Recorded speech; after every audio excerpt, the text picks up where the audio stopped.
Hello दोस्तों, आज की क्लास में अपन पढ़ने जा रहे हैं अरुंधति रॉय के बारे में। Arundhati Roy one of the most famous Indian जो कि पोस्ट कॉलोनियल में इनका मेनली स्थान है। इन्हीं के बारे में इन्होंने लिखा है। पोस्ट कॉलोनियल राइटर मानी जाती हैं ये। तो आज अपन इनके बारे में सारी बेसिक और कॉन्सेप्चुअल चीज़ें देखेंगे जो मेनली आरपीएससी ग्रेड सेकंड का जो सिलेबस है उसके अंतर्गत ये दे रखा है टॉपिक। तो विशेष रूप से अपन उसी को ध्यान में रखकर ये जो वीडियो है वो बनाया गया है। और बाकी के जितने भी एग्जाम हैं उनमें मोस्टली अरुंधति रॉय से रिलेटेड सारे क्वेश्चंस आपके सॉल्व हो जाएंगे। तो अपन शुरू करते हैं इसको। सबसे पहले अपन अरुंधति रॉय के बारे में जान लेते हैं। अरुंधति रॉय का जो जन्म है शिलोंग मेघालय में हुआ था ऑन 24 नवंबर 1961। इन्होंने एक राइटर, एसेस्ट और पॉलिटिकल एक्टिविस्ट के रूप में काम किया है। राइटर तो हैं ही, एसेस्ट इन्होंने बहुत सारे एसेज भी लिखे हैं, पॉलिटिकल एक्टिविस्ट, और इन्होंने सोशल रिफॉर्मेशन के रूप में भी काम किया है। वुमेनहुड के लिए, वुमेन्स के लिए इन्होंने लड़ाई लड़ी है, उनके अधिकार के लिए अपनी राइटिंग्स के माध्यम से उस चीज़ को इन्होंने उठाया है। और इन्होंने सबसे पहले स्टार के रूप में भी काम किया है मैसी साहेब में 1985 में, और स्क्रीन प्लेज भी लिखे हैं which any gives it those ones 1989 में। इसके लिए इन्होंने बहुत सारे स्क्रीन प्लेज लिखे थे। इसके लिए इन्हें बेस्ट स्क्रीन प्ले का नेशनल अवार्ड मिला था 1988 में। इन्हें सबसे ज़्यादा जो अटेंशन था वो 1994 में मिला जब इन्होंने क्रिटिसाइज करी थी शेखर कपूर की फिल्म थी बैंडिट क्वीन। बैंडिट क्वीन फूलन देवी के कैरेक्टर पर आधारित है। उस पर इन्होंने आरोप लगाया था एक्सप्लॉइटेशन का, किस तरीके से इन्होंने कैरेक्टर का एक्सप्लॉइटेशन किया है। तो उस समय इनको बहुत ज़्यादा फेम मिला था। नेक्स्ट अपन इनके बारे में देख लेते हैं, इनकी राइटिंग स्टाइल के बारे में कि मेनली इन्होंने किस टाइप की स्टाइल को अपनाया है अपनी नॉवेल्स में, अपनी राइटिंग्स में। सबसे पहले हमें नाम मिलता है फेमिनिस्ट परसेप्शंस। फेमिनिस्ट तो हैं ही, इन्होंने बहुत सारा फेमिनिस्ट में फेमिनिस्ट पर बल दिया है, तो ये आपको परसेप्शन दिखाई देगा। पोस्ट कॉलोनियल डायमेंशंस हैं, इन्होंने आफ्टर इंडिपेंडेंट वाला जो कंटेंट है वो लिखा है। पॉलिटिक्स, राजनीतिक विचारधारा भी इन्होंने लिखी है। लिटरेरी टूरिज्म मिलेगा, साहित्यिक, एंड इंडियनेंस। इंडियनेंस भारतीय, इनकी राइटिंग्स में भारतीय को प्रधानता दी गई है। इनके जो वर्क्स हैं वो रिफ्लेक्ट करते हैं a wide range of interest, एक रुचि, इसको बताते हैं multi faced writer of the present generation. वर्तमान की जनरेशन के हिसाब से मल्टी फेस्ड राइटर, यानी इनकी जो राइटिंग्स है उसके माध्यम से आपको किसी एक राइटर का फेस नजर नहीं आएगा, बल्कि मल्टी फेस्ड राइटर प्रतीत होते हैं प्रेजेंट जनरेशन को।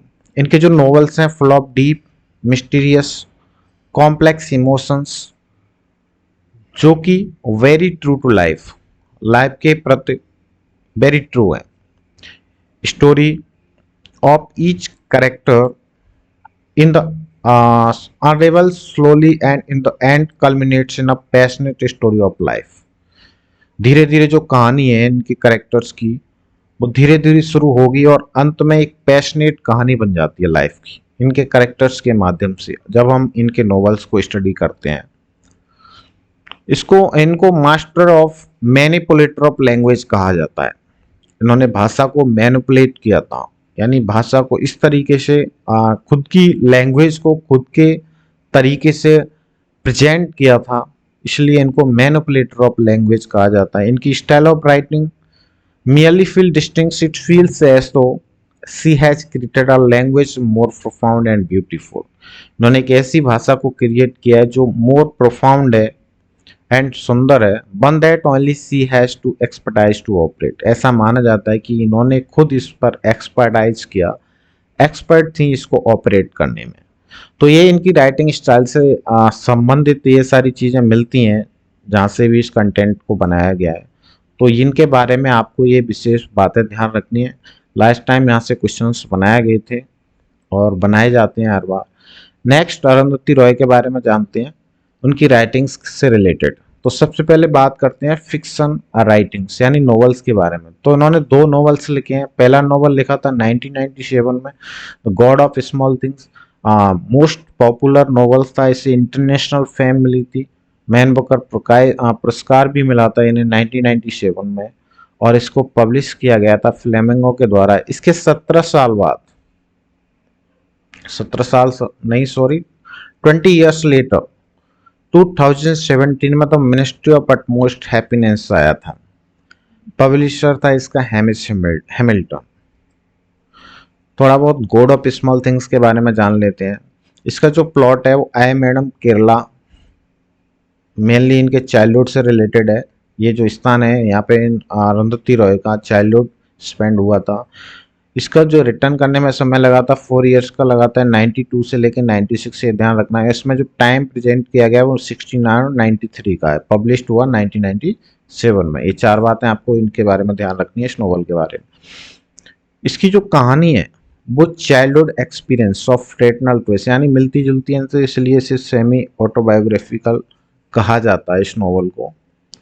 और इसमें जो कहानी है वो चाइल्डहुड एक्सपीरियंस, बचपन के अनुभव को बताती है। फ्रेटनल ट्विंस यानी तो ट्विंस हैं, भाई बहन, उनकी लाइफ को डिस्क्राइब करती है।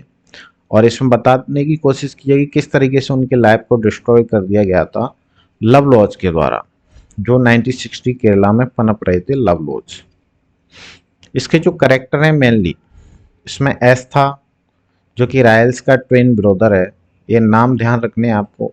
और रायल एस्ता की यंगर सिस्टर है 18 मिनट्स। इन दोनों की एज में सिर्फ 80 मिनट्स का गैप था, और ये दोनों ट्विन थे, एस्ता और राहेल। नेक्स्ट है अम्मू, जो ट्विंस की स्ट्रिक्ट मदर है। ये मदर, इसने अपने हस्बैंड को छोड़कर बेलोता नाम के करेक्टर से शादी कर ली थी बाद में। नेक्स्ट बेलोता, जो कि एक कास्ट कारपेंटर है, जो कि एक पिकल फैक्ट्री में काम करता है।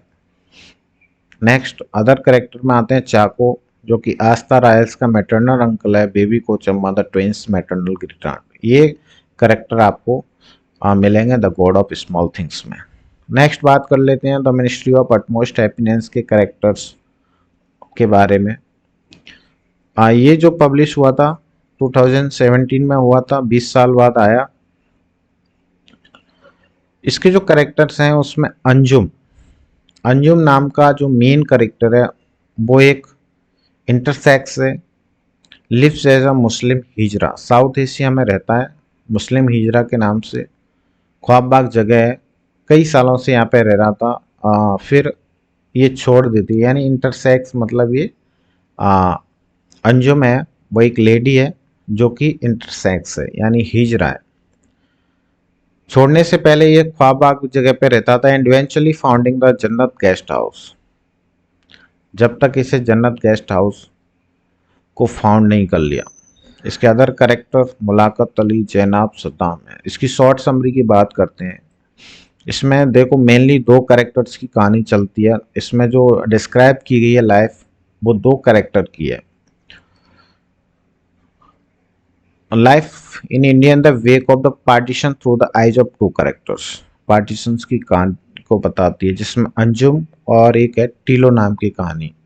अंजुम नाम के करेक्टर की और टीलो। अंजुम एक ट्रांसजेंडर वुमेन है जो अपन ने देखा था अभी ऊपर, who comes into her own only to find herself defined by tragedy turning to a cemetery in Delhi for refuge।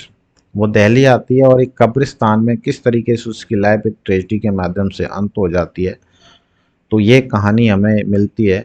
और एक टीलो जो कि एक ट्रेन आर्किटेक्ट है, who journeys to the Kashmir region to reignite her on and off again।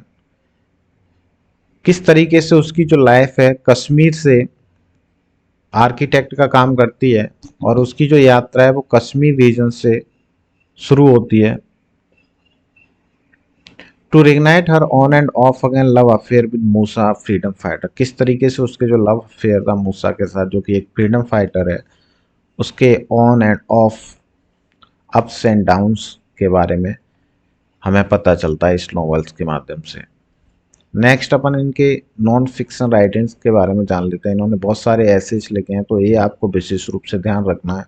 The end of imagination, the cost of living, greater common good, the algebra of infinite justice, power politics, power talk, Ordinary Person's Guide to Empire, Public Power in the Age of Empire, The Checkbook and the Cruise Missile, Conversation with Arundhati Roy, The Shape of the Beast Conversation. Next, Listening to Grasshoppers, Broken Republic, Walking with Comrades, Kashmir, The Case for Freedom, mainly Kashmir मिलेगी। The hanging of Afzal Guru के बारे में ये पूरा ऐसे capitalism, a ghost story, things that can not be shared, चीज़ें जिनके बारे में नहीं कहा जा सकता, माई सेडिशियस हार्ट एंड आज़ादी फ्रीडम, 2020 में आया था। डेट वाइज इनको ध्यान रख लेता है। अब अपन इनके अवार्ड्स के बारे में बात कर लेते हैं, इनको कौन कौन से अवार्ड मिले हैं मेनली। तो सबसे पहले इन्हें नेशनल फिल्म अवार्ड मिला था बेस्ट स्क्रीन प्ले के लिए 1988 में, ये बात ध्यान रखनी है आपको। नेक्स्ट, बुकर प्राइज 1997 में किस बुक को मिला है? The God of small things को, ये आपको विशेष रूप से ध्यान रखना ही रखना है। नेक्स्ट है सिडनी पीस प्राइज 2004 में लिटरेचर के लिए मिला है इनको। ऑरवेल अवार्ड 2004 में मिला इनको। और लास्ट है नॉर्मन मिलर प्राइज जो कि 2011 में इनको मिला। ये सारे अवार्ड्स इनके बारे में जो जिक्र है वो आता है। ये 5 या 6 जो जितने भी अवार्ड हैं वो इनके बारे में आपको ध्यान रखने हैं। तो ये है अरुंधति रॉय, जिसके बारे में हमने आज जाना कि क्या लिखा है इन्होंने, इनकी पर्सनल लाइफ क्या क्या है, कौन कौन सी नॉवेल्स हैं, कौन कौन से नॉन फिक्शन एसेज हैं, कौन कौन से अवार्ड मिले हैं। तो ये है आज के वीडियो में। Thanks for the watching. If you like the video do like share and subscribe. Thank you. मिलते हैं नेक्स्ट वीडियो में।